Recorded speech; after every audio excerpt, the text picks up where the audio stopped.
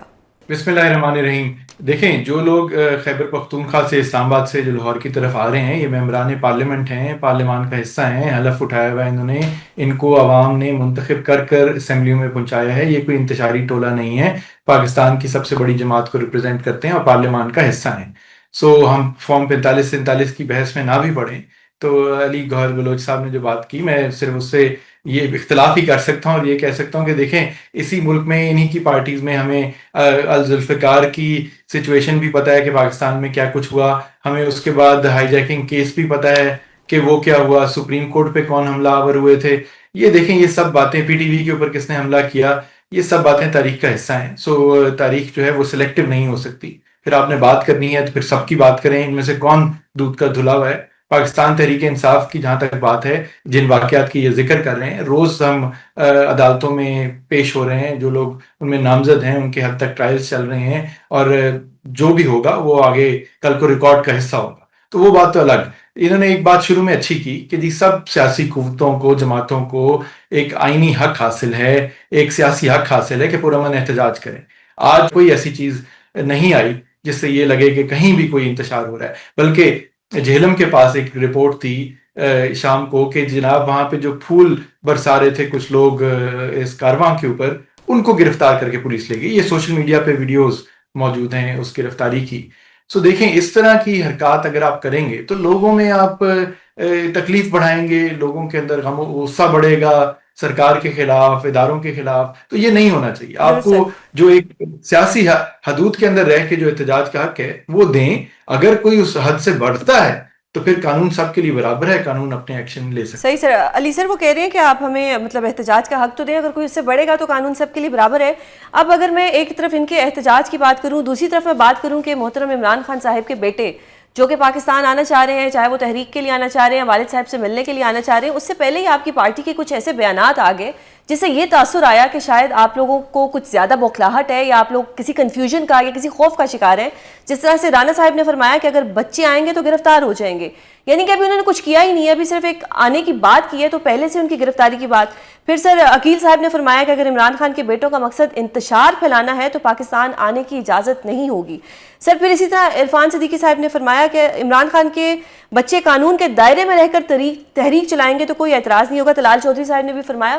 تو سر اگر بچے آ جاتے ہیں اور وہ آ کے صرف والد صاحب سے ملنا چاہتے ہیں تو اس سے پہلے ہی اس طرح کے بیانات آنا، تو آپ کو کیا لگتا ہے کہ ایسا ہونا چاہیے یا نہیں ہونا چاہیے؟ کیا کسی بھی بیٹے کو باپ سے ملنے کا حق نہیں ہے؟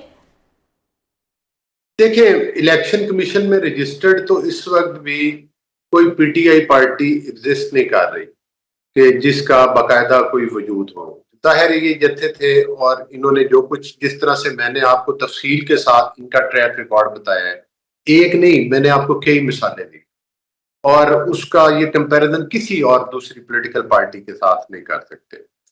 جہاں تک ہمیں کوئی اعتراض نہیں ہے، کوئی آتا ہے بات ہماری پارٹی کی طرف سے یہی ہے، آج بھی موقف یہی ہے، کل بھی یہی ہے، اگر وہ کسی قسم کی انتشاری تحریک کا حصہ بنیں گے، وہ عمران خان کا بیٹا ہو یا عمران خان کی بیٹی ہو، تو اس کے ان کو جو بھی قانونی طریقہ کار ہے وہ اس طریقے کے ساتھ ان کے ساتھ نپٹا جائے گا۔ تو ظاہر ہے کہ جس طرح سے میں نے آپ کو بتایا، جب یہ کے پی کے سے جلوس لے کر آتے ہیں کہتے تو وہ بھی پرامن ہی ہے، پھر جلوس لا کر کس طرح سے وہ حملہ آور ہوتے ہیں۔ مجھے بتائیں کون سا ایسا مہذب معاشرہ ہے جس میں کسی شہر کو لاک ڈاؤن کر دیا جائے؟ ان کا سٹارٹ ادھر یہ ہوتا ہے کہ اس شہر کے راستے بند کر دیے جائے، وہاں کے عوام کی زندگی جیرن کر دی جائے، حتیٰ کہ پاکستان کے خلاف خطوط لکھنا، آئی ایم ایف کو خطوط لکھنا کہ پاکستان کو قرضہ نہ دے، پاکستان کے خلاف جو ہے وہ فارم دائر کرنا اور زہریلا پروپوگنڈا کرنا، ڈیجیٹل دہشت گردی کے واقعات کرنا، اور میڈیا، سوشل میڈیا کے ذریعے شہداء کے خلاف، حتیٰ کہ جو ہمارے صحافی ہیں ان کے خلاف، سیاستدانوں کے خلاف، تمام کے خلاف زہر آلودہ مواد پھینکنا، ان کے گالم گلوچ کرنا، ان کے خلاف ٹرولنگ کرنا، ججز کو دھمکیاں لگانا، کون سا ایسا جرم ہے جو یہ نہیں کرتے؟ اور آپ کہہ رہی ہیں کہ ابھی یہ فرما رہے ہیں کہ ابھی یہ اچانک پرامن ہو جائیں گے، تو یہ ہر بار یہی کہتے ہیں. بہرحال اگر یہ امن خراب کریں گے تو آپ پاکستان معاشی طور پر جس طرح سے بہتری کی طرف جا رہے ہیں، ہمیں بہت بڑے بڑے چیلنجز تھے. یہ تو جاتی دفعہ کہہ کر گئے تھے نا کہ ہم مائنز بچھا کے جا رہے ہیں، پاکستان کی معیشت کا انہوں نے آر ٹی ایس سسٹم کے ذریعے مسلط ہو کر، ووٹ چرا کر، مینڈیٹ چرا کر جس طرح مسلط ہوئے اور پاکستان کو معاشی طور پر بیڑا غرق کیا. اب پاکستان کے چیلنجز ماشاءاللہ پرائم منسٹر صاحب جو ہیں اور دیگر ہماری اتحادی جماعتوں کی محنت کے ساتھ اب ہم ترقی کی راہ کی طرف گامزن ہو چکے ہیں، ان چیلنجز کا سامنا کر رہے ہیں. ابھی بھی چیلنجز بہت بڑے بڑے سامنے ہیں. تو اب دوبارہ سے اس پاکستان کو توڑ پھوڑ کے لیے، دوبارہ سے پاکستان کے اوپر حملے کرنے کے لیے ہم ان کو اجازت نہیں دے سکتے کہ یہ سیاست کی آڑ میں پھر انتشار پھیلائیں. اس میں ہم تو چاہے عمران خان کے بیٹے ہیں یا ان کی بہن جو ادھر ان کے ساتھ تصویروں میں آتی ہے ان کی بیٹی بھی ساتھ آ جائے، ہمیں ان کے آنے پہ اعتراض نہیں ہے. ہم تو کہہ رہے ہیں کہ اگر قانون ہاتھ میں لیں گے تو ہم اپنی کارروائی کریں گے انشاءاللہ. صحیح سر. اور وہ قانونی طریقے کے ساتھ. بیرسٹر سر، قافلے کے اندر سے ہی جیسے جو میاں اسلم اقبال صاحب ہیں ان کو تھوڑے کچھ شکوے ہیں. وہ کہہ رہے ہیں کہ اگر آپ جی ٹی روڈ پر رک کر آتے، یا جب آنا چاہیے تھا علی امین گنڈا پور صاحب نے ہمیں لوپ میں لیے بغیر وہ آگے. کچھ سمجھ نہیں آتی آپ کی پارٹی کی، آپس میں ہی آپ لوگ تنقید کرتے رہیں گے تو پھر باہر والے تو آوازیں اٹھائیں گے یا انگلیاں اٹھائیں گے. آپ کس طرح دیکھتے ہیں کہ کیا گنڈا پور صاحب کو کسی کو لوپ میں لینا چاہیے تھا؟ اور اگر وہ ایم پی ایس سے، ایم این اے سے ملنے جا رہے ہیں تو کیا اس میں ایسا کیا ایشو تھا کہ میاں جو ہیں ہمارے اسلم اقبال ان کو اس طرح کہنا پڑ گیا کہ جی لوپ میں تو لیتے ہمیں؟ دیکھیں، پہلے تو میں یہ کہوں گا کہ اس سے ایک چیز ظاہر ہوتی ہے کہ پاکستان تحریک انصاف باقی جو جماعتیں ہیں اس میں سوائے جماعت اسلامی کے باقی جتنی جماعتیں ہیں وہ ڈکٹیٹرشپس ہیں. ایک خاندان کی اجارہ داری ہے ان کے اوپر، اور صرف جو وہ بات کرتے ہیں وہی ہوتے ہیں. پاکستان تحریک انصاف جو الیکشن کمیشن کے بھی نمبر ہیں 2024 کے جنرل الیکشن کے، اس کے مطابق بھی سب سے بڑی پارٹی ہے پاکستان کی، عوام کی عکاسی کرتی ہے. تو اس کے اندر اختلاف رائے اگر کوئی ہے یا دو لوگوں کی اپنا ڈفرینس آف اوپینین ہے، اس میں تو کوئی ایسی بات نہیں ہے. جمہوری روایت ہے، اچھی بات ہے. اس میں اس کو نیگیٹیولی نہیں دیکھنا چاہیے. یہ دیکھنا چاہیے کہ آوازیں لوگ اپنی اٹھا سکتے ہیں، اپنے مشورہ دے سکتے ہیں، پبلکلی دے سکتے ہیں.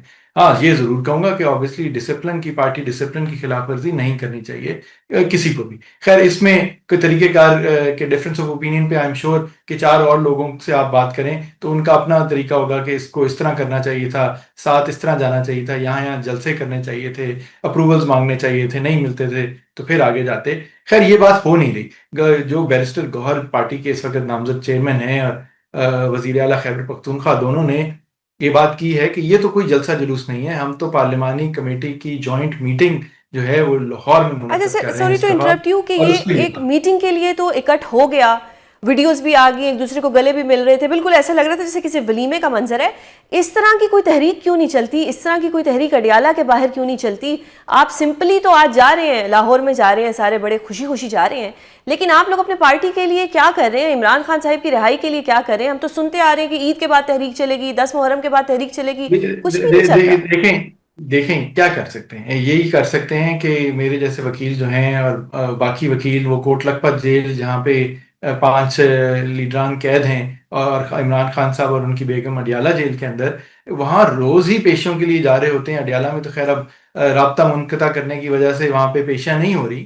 کوٹ لکھپت جیل میں تو ہفتے میں 5 دن، ہفتے کا دن آج بھی جو ہے وہ ٹرائل چلتے رہے ہیں. بارش کے اندر بھی آپ نے دیکھا لاہور ڈوبا ہوا تھا، لیکن کوٹ لکھپت میں پرسوں بھی جمعرات کو بھی ہیئرنگ ساری شام ہوتی رہی.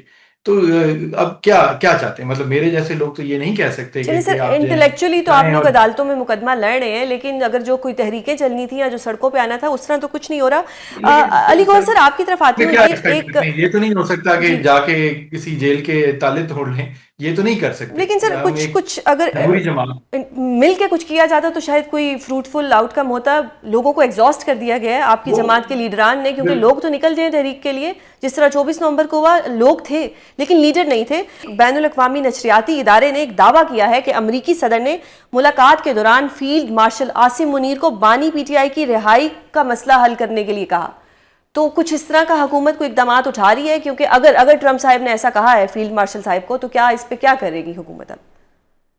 دیکھیں، یہ ایک الگ بات ہے کہ یہ ایک جمہوری پارٹی تو ہے نہیں۔ اب بھی وہ جیل کے اندر سے اور باہر سے یہی دعائیاں آتی ہیں کہ ہم بات کریں گے تو اسٹیبلشمنٹ سے کریں گے۔ ظاہر ہے کہ یہ وہی بانی پی ٹی آئی ہے جو کہتے تھے کہ میں پوری زندگی کے لیے ایکسٹینشن دینے کے لیے تیار ہوں باجوہ صاحب کو، اور جو آرمی چیف ہوتا ہے وہ قوم کا باپ ہوتا ہے۔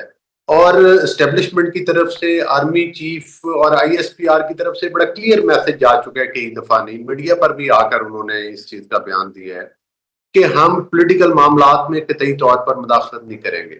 اگر کوئی سیاسی ڈائیلاگ کرنا ہے تو پولیٹیکل پارٹیز خود آپس میں کریں۔ تیمور سر، آپ کی طرف سوال لے کے آتی ہوں کہ مولانا صاحب سے ملاقات کر رہے ہیں پیپلز پارٹی والے، مولانا صاحب سے ملاقات ہو رہی ہے نون لیگ کی، آپ لوگوں کو نہیں لگتا کہ آپ لوگوں کو اپنے معاملات کچھ مولانا صاحب کے ساتھ سلجھا لینے چاہیے؟ دیکھیں بالکل مولانا صاحب سے تو بات چیت جاری رہی ہے، جے یو آئی سے بات چیت جاری رہی ہے، اور ساری سیاسی جماعتوں کے ساتھ بات چیت جاری رہنی چاہیے۔ جو کوٹ لکھپت کے اسیران ہیں، شاہ محمود قریشی صاحب، سینیٹر اعجاز چودھری، ڈاکٹر یاسمین راشد، محمود الرشید، عمر سرفراز چیمہ، ان سب نے ایک ہفتہ 10 دن پہلے یہ بھی کہا تھا کہ باتیں تو ہر طرف ہو سکتی ہیں، اور جو مزاحمت ہے اور مذاکرات جو ہیں یہ میوچلی ایکسکلوسیو باتیں نہیں ہیں، اور بالکل چل سکتے ہیں، اور سیاسی جماعتوں کے ساتھ بھی چل سکتے ہیں۔ تو ایک گرینڈ اپوزیشن الائنس جو ہے وہ پاکستان کی تاریخ میں پہلے بھی بنا ہے اور آگے بھی بنے گا اور بن سکتا ہے، وہ جس کا بھی آپس میں اکٹھا ہو۔ ان کی جماعتوں نے بھی تو پی ٹی ایم بنائی تھی، مولانا صاحب کو صدارت اور وزارت عظمیٰ کے سبز باغ بھی دکھائے تھے، اور اس کے بعد انہوں نے انہیں چھوڑ دیا۔ تو مولانا صاحب ان کے اوپر تو میرے خیال میں اعتبار نہیں کریں گے، ان جماعتوں کے اوپر۔ تو جو بھی اور لائے عمل ہوگا سیاسی طور پر ہوگا، اور اس کے لیے بالکل ساری جماعتوں کو جو اپوزیشن میں ہیں ان کو اکٹھے بات کرنی چاہیے اس کے۔ سر بہت شکریہ آپ دونوں کا پروگرام میں اپنا قیمتی وقت دینے کے لیے۔ خیبر پختونخوا میں اپوزیشن جماعتیں سینٹ انتخابات مل کر لڑنے کی تگ و دو میں لگ چکی ہیں۔ پاکستان تحریک انصاف کے خلاف بننے والا ممکنہ اتحاد کے لیے مولانا فضل الرحمان کا کردار اہم ہو چکا ہے۔ مولانا کی حمایت حاصل کرنے کے لیے گزشتہ روز پاکستان پیپلز پارٹی کے ایک وفد نے مولانا فضل الرحمان سے ملاقات کی ہے۔ ملاقات کے دوران کے پی میں سینٹ الیکشن مل کر لڑنے کی مشاورت کی گئی ہے۔ کے پی میں Noon League, Peoples Party, J U I کا مل کر الیکشن لڑنے کی حکمت عملی طے ہونے کا امکان ہے۔ انہی تمام معاملات پر بات کریں گے۔ ہمارے ساتھ موجود ہیں سینئر رہنما J U I senator Kamran Murtaza. Sir بہت شکریہ پروگرام میں اپنا قیمتی وقت دینے کے لیے۔ سر سینٹ کے انتخابات آ رہے ہیں اور آپ کی جماعت اس وقت بہت زیادہ امپورٹنٹ ہو چکی ہے۔ آپ کو کیا لگتا ہے کہ ایک مولانا صاحب کی کل ایک بہت اہم ملاقات بھی ہوئی ہے، تو سینٹ کے انتخابات کے حوالے سے جے یو آئی کا کیا فیصلہ ہوگا؟ ابھی تک سب کچھ جو ہے پائپ لائن میں ہے، اور اس میں اچھے یا برے کے لیے جو ہے فیصلہ جو ہے ہمارے مفاد میں کیا ہوگا وہ اب تک ڈیسائیڈ نہیں ہوا۔ نون کے دوستوں سے بھی بات ہو رہی ہے، پیپلز پارٹی والوں سے بھی بات ہوئی ہے، اور پی ٹی آئی سے ابھی تک کوئی اس حوالے سے بات نہیں ہوئی۔ مولانا آج پشاور میں ہے تو ممکن ہے کہ کسی اور سے بھی ملاقات ہوئی ہو، اور پارٹیوں سے، مگر وہ میرے علم میں نہیں ہے، میں کوئٹہ میں ہوں آج۔ صحیح۔ اور سر یہ جو ملاقاتیں ہیں کیا یہ پی ٹی آئی کے لیے کوئی مسئلہ بنا سکتی ہیں؟ دیکھیے، ہم پی ٹی آئی کے لیے مسئلہ نہیں بنانا چاہتے، ہم کو صرف یہاں پہ سینٹ الیکشن سے دلچسپی ہے، اور سینٹ الیکشن میں ہم اپنی سیٹیں سیکیور کرنا چاہتے ہیں۔ دو ہمارے مقاصد ہیں۔ ایک مقصد یہ ہے کہ اس صوبائی اسمبلی میں یہ جو سینٹ کا الیکشن ہو، اس میں کوئی ایسی انگلی نہ اٹھائے کہ اسمبلی کے ممبرز میں سے کسی نے خدا نخواستہ کوئی پیسوں کے عوض یا کسی فائدے کے عوض ووٹ کیا ہے۔ یہ سیدھا سے سیدھا ایک سیاسی عمل ہونا چاہیے، اور دوسرا جو ہے وہ ہم کو اپنی سیٹیں سیکیور کرنے میں دلچسپی ہے۔ تو یہ دو معاملات اگر ہمارے ہو جائیں تو ہم اس سے آگے فی الوقت کہیں پہ بھی نہیں جانا چاہتے, کسی طرح سے بھی نہیں جانا چاہتے. صحیح. تو سر سینٹ انتخابات جو ہیں اس میں آپ اپوزیشن کا اتحاد بنتا دیکھ رہے ہیں؟ یہ ممکن بھی ہے اور یہ ممکن نہیں بھی ہے. دیکھیے, یہ سیاسی پارٹیوں کے درمیان بات چیت جو ہے اس میں ایک اصول باہمی مفاد کا بھی ہے. تو اگر یہ سمجھا جائے کہ ہم باہمی مفاد حاصل کر رہے ہیں, کچھ ان کو فائدہ ہے کچھ ہم کو فائدہ ہے, کچھ ووٹ ان کو چاہیے تھے وہ ان کو مل گئے, کچھ ووٹ ہم کو چاہیے تھے وہ ہمیں مل گئے, اور کوئی جو ہے وہ ہم پہ کوئی الزام بھی نہ لگا, ان پہ بھی کوئی الزام نہ لگا, تو یہ میرا خیال ایک آئیڈیل سچویشن ہوگی جہاں پہ بھی یہ بات ہو جائے, پی ٹی آئی کے ساتھ ہو جائے, نون کے ساتھ ہو جائے, ان کے ساتھ باقی ساتھیوں کے ساتھ مل کے ہو جائے, ہم اس میں کنوینئنٹ ہیں. مگر ہم کو اپنے ووٹ, ہم کو اپنی سیٹیں سیکیور کرنی ہے اور ہم کو الزامات سے بچنا بھی ہے اور دوسروں کو بچانا بھی. صحیح سر. ابھی کچھ عرصہ پہلے ایک کے پی میں جو تھا حکومت گرانے کی باتیں ہو رہی تھیں اور عدم اعتماد کی باتیں ہو رہی تھیں. اس موقع پر مولانا صاحب نے کیٹیگوریکلی کہا تھا کہ ہم اس طرح کی کسی بھی چیز کا حصہ نہیں بنیں گے. لیکن اب جو سینٹ کے انتخابات ہیں اس میں آپ کا جو اگر جے یو آئی انہی سیاسی جماعتوں کا ساتھ دیتی ہے تو کیا سمجھا جائے کہ کل کو اگر کے پی حکومت گرائی جائے گی تو آپ کی جماعت ان کا ساتھ دے گی؟ یہ بات چیت صرف محدود مقصد کے لیے ہے, اور وہ محدود مقصد جو ہے وہ کچھ قانونی ہے اور کچھ سیاسی ہے, اور سینٹ الیکشن تک محدود ہے. اس سے زیادہ کچھ بھی نہیں. نہ ہم کسی حکومت بنانے کا حصہ بن رہے ہیں, نہ کسی گرانے کا. نہ ہم خود حکومت میں آنا چاہ رہے ہیں اور نہ کسی کو نکالنا چاہ رہے ہیں. صحیح. اور سر ویسے تو یہ تھوڑا پرانا ٹاپک ہو چکے, بٹ کیونکہ آپ لائر بھی ہیں میں اس لیے جاننا چاہ رہی ہوں کہ جو ریزرو سیٹس کا فیصلہ تھا آپ اس کو کس طرح سے دیکھتے ہیں کہ کیا یہ آئین اور قانون کے مطابق تھا یا یہ نہیں تھا اور ایسا نہیں ہونا چاہیے تھا؟ دیکھیے, ایسا ہے کہ آپ خود بھی چونکہ وکیل ہو تو کبھی آپ نے اس طرح کی لٹیگیشن دیکھی ہے کہ میرے اور آپ کے درمیان لٹیگیشن ہو اور فائدہ آپ کے پروڈیوسر صاحب کو مل جائے؟ ایسی لٹیگیشن ہوتی نہیں. نیور. جی. آپ نے یہ لٹیگیشن بھی نہیں دیکھی کہ قانون میں 3 دن لکھے ہوں اور جج صاحب اس کو ججمنٹ میں اس 3 دن کو جو ہے نا وہ زیادہ کر دیں اور وہ اس کا ایفیکٹ بھی جو ہے نا وہ کسی from the date of judgment سے کر دیں یا کسی اور ڈیٹ سے کر دیں. تو ایسا نہیں ہوا کرتا. وہ ججمنٹ انڈر ریویو جو تھی میں نے اس سے کبھی اتفاق نہیں کیا تھا, مگر اس کے باوجود مولانا صاحب نے ہمیں منع کر دیا تھا کہ آپ نے اس کے خلاف ریویو فائل نہیں کرنا. اور نہ صرف ہم نے ریویو فائل نہیں کیا بلکہ وہ جو سیٹیں جن دوستوں کی ہماری جے یو آئی کے دوستوں کی گئی تھی ان کو بھی منع کر دیا کہ آپ نے ریویو فائل نہیں کیا, اور جو دوسروں نے ریویو فائل کیے تھے اور ہمیں فریق بنایا تھا اس میں بھی ہم نے سب کو منع کر دیا کہ آپ نے پیش تک بھی نہیں ہونا. تو جے U I P T I سے اتنا ہی تعاون کر سکتی تھی, اور یہ تو آپ کو اچھی طرح پتا ہے کہ یہ سیٹیں جو ہے یہ پارٹیز کو ملتی ہیں نہ کہ کسی فرد کو, اور یہ کوئی ٹرانسفریبل پارٹی سے ٹرانسفریبل نہیں ہو سکتی, پارٹی اے سے پارٹی بی کو نہیں جا سکتی. سر میں نے یہ سوال اس لیے پوچھا کہ اب حکومت کے پاس جو ہے وہ 2/3 میجورٹی ہو گئی ہے اور اب کیا سرائیاں ہو رہی ہیں کہ شاید کوئی 27ویں آئینی ترمیم بھی آ جائے گی. تو اگر 27ویں آئینی ترمیم آتی ہے تو اس پہ آپ کی پارٹی کا کیا موقف ہوگا, اور کیا گورنمنٹ نے آپ کو لوپ میں لیا ہے؟ پہلے آپ کو دوسرے سوال کا جواب, دوسرے حصے کا سوال کا جواب دے دیتا ہوں کہ گورنمنٹ نے کوئی لوپ میں نہیں لیا. اور پھر اس سوال سے جو لنک کرتی ہے بات کہ جو چیز ہمارے سامنے نہیں ہے اس پہ ہم تبصرہ کیسے کر سکتے ہیں, اس کے اوپر ہم اس کا ساتھ چلنا یا اس کی مخالفت کرنے کی بات کس طرح کر سکتے ہیں. اگر کوئی اچھی بات ہوگی تو ہم اس کو اچھا کہیں گے, اگر کوئی بری بات ہوگی تو ہم اس کو برا کہیں گے, مگر یہ سب کچھ سامنے آنے کے بعد. صحیح. سر مولانا صاحب نے فرمایا کہ جو کے پی کی حکومت ہے وہ چوری شدہ مینڈیٹ پہ بنی ہے, تو اگر یہ چوری شدہ مینڈیٹ ہے تو پھر تو ان کے خلاف عدم اعتماد لانا چاہیے. عدم اعتماد ہم نے کر کے دیکھا نا عمران خان صاحب کے اگینسٹ, ان کے خلاف ایک سب کچھ جو ہے نا تاریخ چلا کے بھی دیکھی, اس کے نتیجے میں عدم اعتماد, پھر انہوں نے عدم اعتماد کے ساتھ کیا کیا, پھر کورٹ میں جا کے, پھر اس کے بعد حکومت میں رہ گئے, مگر اس کے وہ نتائج نہیں نکلے جو ہم نتائج نکالنا چاہتے تھے. عوام کے حق میں نہیں نکلے, ملک کے حق میں نہیں نکلے. تو یہ چیزیں میں نے آپ کو عرض کی کہ یہ ہمارے کہیں نہ کہیں شعور یا لاشعور میں موجود ہے. صحیح سر. اور جس طرح بلوچستان میں سر بار بار دہشت گردی کے واقعات ہو رہے ہیں, آپ کس کو ذمہ دار ٹھہرائیں گے اس میں؟ ہم کمزور گورننس کو اس کا ذمہ دار ٹھہرائیں گے. اگر نظام جو ہے وہ درست نہ ہو, اس کا الیکشن جب اس طرح کے ہوتے ہیں چوری شدہ, اور اس کے نتائج میں جو ہے نا آپ جو ہے نا مسلط کر دیتے ہیں لوگوں کو, پھر وہ ان کے پاس جو ہے وہ عوام کا مینڈیٹ نہیں ہوا کرتا. جب عوام کا مینڈیٹ نہیں ہوتا